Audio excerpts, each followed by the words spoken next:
Hello everyone. तो कहीं ना कहीं बजट का मोमेंटम आ चुका है, या फिर आप कह सकते हैं अडानी का असर भी है ये। तो काफी अच्छी गैप डाउन ओपनिंग हुई। उसके बाद अराउंड 900 पॉइंट्स का एक शार्प अप मूव। ठीक है।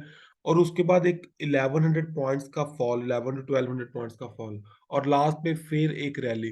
तो मींस काफी वॉलेटाइल मार्केट है। तो पहले तो हम बात करेंगे कि आज आप कैसे ट्रेडिंग कर सकते हैं, कौन कौन से इंपॉर्टेंट लेवल्स हैं।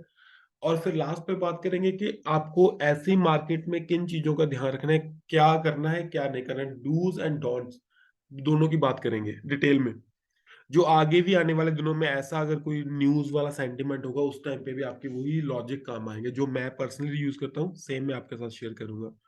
तो चलिए पहले बात करते हैं एनालिसिस की कि आज के कौन कौन से इंपॉर्टेंट लेवल्स हैं। तो पहले डेली टाइम फ्रेम में देख लेते हैं। अगर आप देखेंगे ना, यहाँ पे ये एक स्विंग हाई था।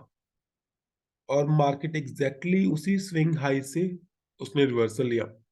तो ये स्विंग हाई डेफिनेटली एक इंपॉर्टेंट लेवल का काम करेगा। अगर मैं स्विंग हाई से नीचे देखूं तो उसके बाद तो डेफिनेटली यही लेवल आएगा, विच इज नियर अराउंड 38,800 के आसपास है। और अगर ऊपर वाली साइड जाएंगे तो एक ये लेवल भी, ये वाला स्विंग हाई भी हमारे काम का होगा। उसके बाद अगर मैं बात करूं तो कहीं ना कहीं ये लेवल आएगा मेरे पास। तो काफी ज्यादा स्पेस है मार्केट के पास। लेवल्स काफी दूर दूर है। तो चलिए बात करते हैं 15 मिनट टाइम फ्रेम में। तो अगर मैं 15 मिनट टाइम फ्रेम में बात करूं, जैसे कि मार्केट वॉलेटाइल है तो कोई भी लेवल आना ज्यादा डिफिकल्ट नहीं होगा, मुझे जो लगता है। तो अगर मार्केट आपको कल के डे हाई के आसपास मिले, ये वाला day high which is nearly around 40,800, अगर आपको यहाँ पे मिले तो आप यहाँ पे रिजेक्शन कैंडल को देख के एक सेल ट्रेड प्लान कर सकते हैं डेफिनेटली। और आपका स्टॉप लॉस होगा जस्ट इस लेवल से थोड़ा सा ऊपर, मीन हार्डली आपका, अगर मैं बैंक निफ्टी के ऑप्शंस की बात करूं, आज थोड़ा सा स्टॉप लॉस बड़ा हो सकता है क्योंकि ऑप्शन के प्रीमियम थोड़े महंगे हो चुके हैं because of this coming budget news. तो आपका स्टॉप लॉस हो सकता है 25 टू 30 पॉइंट्स या फिर 35 पॉइंट्स की रेंज में हो। और आपका टारगेट डेफिनेटली आपको 1:2 या 1:3 टारगेट करना इजीली आ जाएगा। और अगर मैं बाइंग की बात करूं तो आप इस लेवल से भी बाइंग प्लान कर सकते हैं, और इस लेवल से तो डेफिनेटली आपको बाइंग प्लान करनी चाहिए। अगर आपको आज मार्केट इस लेवल के आसपास मिलती है जो कल का डे लो था, तो डेफिनेटली आप यहां से बाइंग प्लान कर सकते हैं। अब इन बिटवीन दिस रेंज थोड़ा सा कहना मुश्किल है कि क्या होगा। अगर मैं किसी लेवल की बात करूं तो 40,000 एक लेवल है जिसको आप यूज कर सकते हैं, जो कि एक अच्छा खासा राउंड ऑफ नंबर है। लेकिन कल मार्केट इसको 2-3 बार इससे ऊपर नीचे हो चुकी है, तो मुझे मुझे नहीं लगता कि कुछ खास वो स्पार्क रहा इसमें। ठीक है। अगर कहीं मार्केट ने इस लेवल को ब्रेक कर दिया तो डेफिनेटली आप एक बाइंग का ट्रेड प्लान कर सकते हैं। और कहीं मार्केट ने इस लेवल को ब्रेक कर दिया फिर तो एक अच्छा खासा फॉल आपको, इजीली आप 39,000 तक का टारगेट एक्सपेक्ट कर सकते हैं। मींस 400 पॉइंट्स इजीली पॉसिबल है मार्केट में। तो ये हो गई हमारी लेवल्स की बात। चलिए अब ऑप्शन चेन देख लेते हैं कि ऑप्शन चेन हमें क्या बोल रही है बैंक निफ्टी की। तो अगर आप बैंक निफ्टी की ऑप्शन चेन देखेंगे तो कुछ खास क्लैरिटी नहीं लग रही मुझे। मुझे सरप्राइजिंगली ये ओआई थोड़ा सा हर्ट कर रहा है, पता नहीं क्यों। यहाँ पे ओआई क्यों है, यहाँ पे इस लेवल के आसपास काफी ज्यादा ओआई है। यहाँ पे 40 लाख, 4 लाख का ओआई है जो कि इन दी मनी है कहीं ना कहीं। तो इस ओआई का आपको ध्यान रखना पड़ेगा। अगर मैं इस ओआई की डेफिनेशन बताऊं तो ये मुझे बेरिश लग रहा है डेफिनेटली, क्योंकि in the money, deep in the money जाके इतना OI means chances are there कि हो सकता है मार्केट इससे नीचे चली जाए, 40,000 से नीचे चली जाए, माइट भी। उसके अलावा अगर मैं यहाँ पे बात करूँ तो आप देख सकते हैं यहाँ पे 1 लाख का वही है, 50,000, 90,000, 90,000, कुछ खास हुआ ही नहीं है। और इस साइड तो आप देखेंगे अनवाइंडिंग ही चल रही है, यहाँ पे अनवाइंडिंग हुई, यहाँ पे अनवाइंडिंग हुई। कहीं ना कहीं अगर मैं ओवरऑल सिनेरियो बताऊं तो मुझे कॉल राइटर ज्यादा स्ट्रांग लग रहे हैं। और ऐसे लग रहा है कि 40,000 के आसपास मार्केट आ सकती है। ऐसा लग रहा है कि 40,000 एक इंपॉर्टेंट लेवल रह सकता है। और मार्केट उसके आसपास या फिर उससे नीचे जाने के चांसेस हैं, थोड़े बहुत चांसेस हैं। तो डेफिनेटली आप प्राइस एक्शन देखेंगे, साथ में ओआई का डाटा एनालिसिस कीजिए, और फ्यूचर डाटा करके फिर ही आपको ट्रेड प्लान करनी चाहिए, तभी आपका एक अच्छा खासा profitable trade, high probability trade होगा। तो चलिए अब देखते हैं निफ्टी में क्या हो सकता है, और उसके बाद बात करेंगे डूज एंड डॉन्ट्स की। तो अगर मैं यहाँ पे एक लेवल मार्क करने की कोशिश करूँ तो ये जो पिच दिख रहा है आपको, ये स्विंग हाई भी कहीं ना कहीं इंपॉर्टेंट लेवल का काम कर रहे हैं। मार्केट ने उसी जगह से रिवर्सल लिया, आप इसको ना कल का डे लो पे मार्क कर लीजिए, this will be much better. और इसके अलावा अगर मैं कोई लेवल मार्क करूँ तो एक तो ये इंपॉर्टेंट लेवल है मेरे पास, जो यहाँ पे जोन का ब्रेकआउट हुआ था मार्केट ने दिया था। और नीचे वाली साइड मेरे पास ये लेवल लग रहा है मुझे, जो ठीक-ठाक लेवल है, ठीक है? अच्छा एक चीज़ और ध्यान रखिए, अगर आपको पता हो तो कहीं न कहीं मार्केट अभी 200 ईएमए के आस-पास है। चलिए मैं आपको लगा के दिखाता हूँ पहले। अब कुछ लोग मूविंग एवरेज यूज़ करते हैं, कुछ ईएमए यूज़ करते हैं, आप कुछ भी कर लीजिए, कुछ ज़्यादा फ़र्क नहीं आएगा डिफरेंस उससे। लेकिन अगर आप ईएमए को देखेंगे तो कहीं न कहीं मार्केट अभी उसी ईएमए के आस-पास है और वहीं से सपोर्ट ले रही है। तो ओवरऑल ये थोड़ा-सा बुलिश साइन है कि यहाँ से एक थोड़ी बहुत अप मूव माइट भी आ जाए। हो सकता है आ गई हो जो आनी थी, ठीक है? तो इसका ध्यान रख सकते हैं आप 200 ईएमए का। क्योंकि अगर आप इसका हिस्टोरिकल चार्ट देखेंगे तो काफ़ी इंपॉर्टेंट लेवल है। ये देखिए यहाँ से आई मार्केट 200 ईएमए के बाद और बहुत ही अच्छा बाउंस लिया। और यहाँ पे इसने ब्रेक किया था और बहुत ही अच्छा फॉल हुआ। और उसके बाद देखिए कैसे उसको रीटेस्ट किया फिर फॉल हुआ। जब भी इसका ब्रेकआउट होगा, अगर इसका ब्रेकआउट हो गया, फिर काफ़ी अच्छा फॉल आएगा हमारे लिए और अगर कहीं मार्केट ने इससे ऊपर सस्टेन कर लिया तो एक अच्छा खासा बाउंस भी देखने के लिए हमें मिल सकता है। तो इसका ध्यान रखिए। कल भी अगर आप देखेंगे बैंक निफ्टी में भी सेम ईएमए थी और अगर आपको पता हो तो मॉर्निंग में मैंने एक स्पाइक कैप्चर की थी, क्विक मूव ली थी स्कैल्पिंग वाली। उसका रीज़न भी यही था कि 200 ईएमए के आसपास थी मार्केट और बिल्कुल उसी से बाउंस लेने वाली थी। तो आप इस चीज़ों का ध्यान रख सकते हैं कि 200 ईएमए के आसपास है मार्केट, इसको थोड़ा-सा ध्यान में रख सकते हैं।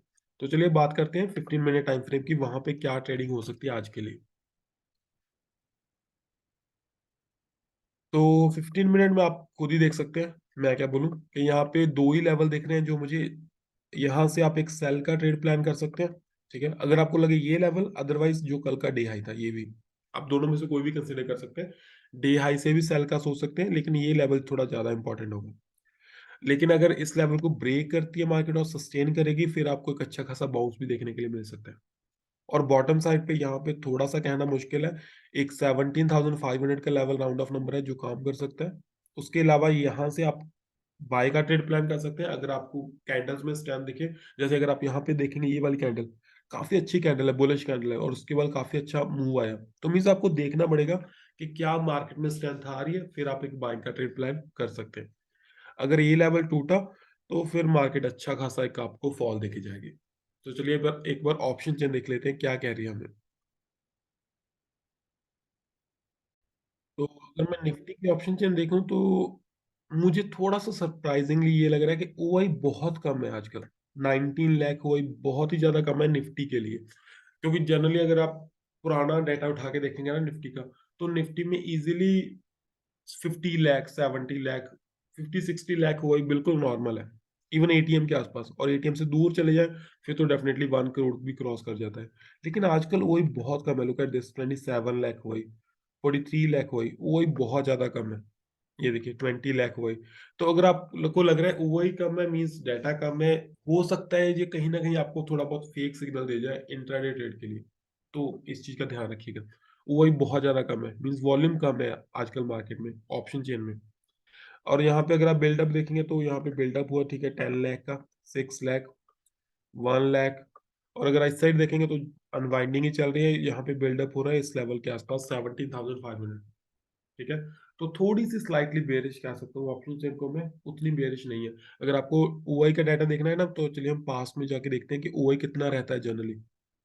जैसे आज है हमारे पास ट्यूसडे, तो अगर मैं पिछले वीक का देखूँगा, ट्यूसडे का ही बिल्कुल एग्ज़ैक्ट सेम डे का, 25 जैन,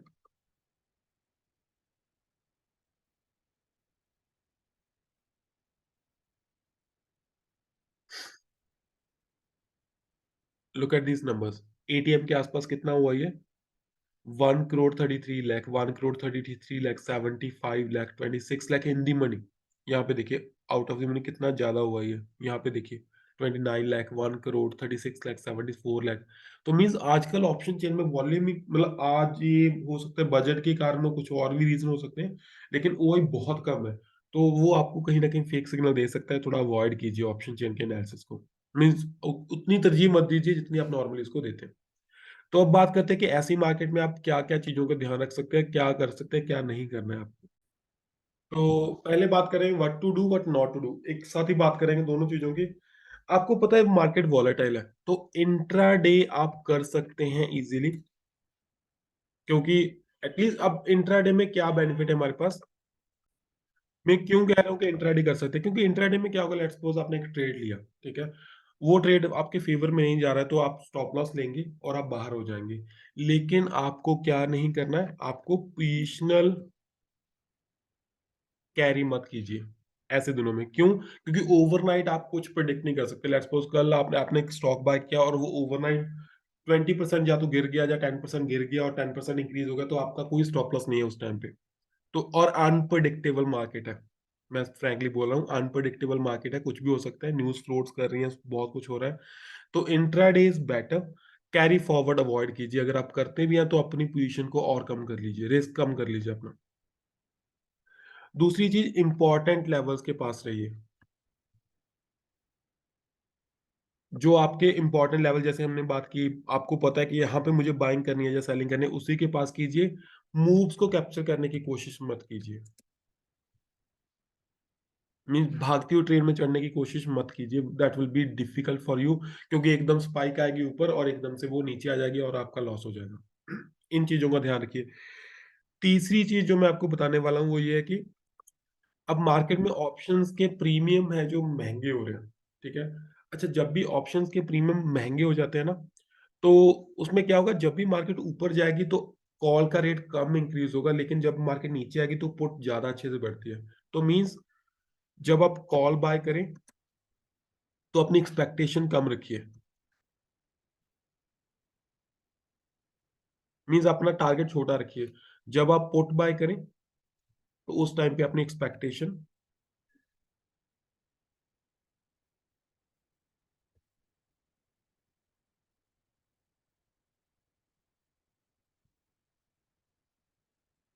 ज्यादा रख सकते हैं। क्यों? क्योंकि जब मार्केट ऊपर जाएगी तो जो मार्केट में वॉलेटिलिटी है वो कम हो जाएगी और अपने आपकी कॉल का प्रीमियम उतना नहीं इंक्रीज होगा, लेकिन जो पुट साइड है वहां पे ज्यादा इंक्रीज होगा। तो आप पुट साइड पे थोड़ा ज्यादा होल्ड कर सकते हैं, बड़े टारगेट के लिए जा सकते हैं, लेकिन कॉल साइड पे कम टारगेट के लिए। और ऑप्शन सेलिंग अवॉइड कीजिए, क्योंकि मार्केट में ऑप्शंस की डिमांड इंक्रीज हो रही है। अगर ऑप्शंस की डिमांड इंक्रीज होगी तो ऑप्शन के प्रीमियम इंक्रीज होंगे। अब बात आती है 1 फेब को, do not go for option buying. क्यों? क्योंकि जो ये डिमांड इंक्रीज हो रही है ये 1 फेब के लिए हो रही है, क्योंकि बजट आ रहा है उसके लिए डिमांड इंक्रीज हो रही है, ठीक है। लेकिन जब 1 फेब में फाइनेंस मिनिस्टर अपना बजट पेश कर देगा तो क्या होगा, तो वो जो डिमांड है, आर्टिफिशियल डिमांड, वो कम हो जाएगी। तो that is a better time for option sellers, not for option buyers. तो उस टाइम पे ऑप्शन सेलिंग अगर आप करते हैं तो ठीक है, जबरदस्ती मत कीजिए कि मैं ऑप्शन सेलिंग करूंगा, ठीक है। अदरवाइज अगर आप ऑप्शन सेलिंग करते हैं तो that is a good time for you, not for option buyers. Option buyers 1 Feb को ऑप्शन बाइंग अवॉइड कीजिए, बिकॉज बहुत ज्यादा प्रीमियम डिक्रीज होगा and it will be disaster for you. तो ये कुछ चीजें हैं जिनका आपको ध्यान रखना है और आप अपनी कैपिटल प्रोटेक्ट कर सकें, क्योंकि ऐसे दिन बहुत कम आते हैं मार्केट में। 2 दिन हो गए, 4 दिन हो गए, आज देखिए 31st है, कल 1st है, कब खत्म हो जाएगा, इवेंट निकल जाएगा, उसके बाद फिर मार्केट नॉर्मल हो जाएगी, आप अपना नॉर्मल पैसा कमा सकते हैं। लेकिन इस मार्केट को देख के अगर आपने अपनी वाइप आउट कर ली कैपिटल, तो बाद में ट्रेड करने के लिए पैसा नहीं बचेगा, तो कमाएंगे कैसे? तो इन चीजों का ध्यान रखिए आप। Thank you so much. अगर ये वीडियो अच्छा लगे तो इसे लाइक कर दीजिए, चैनल को सब्सक्राइब कर लीजिए। Bye bye.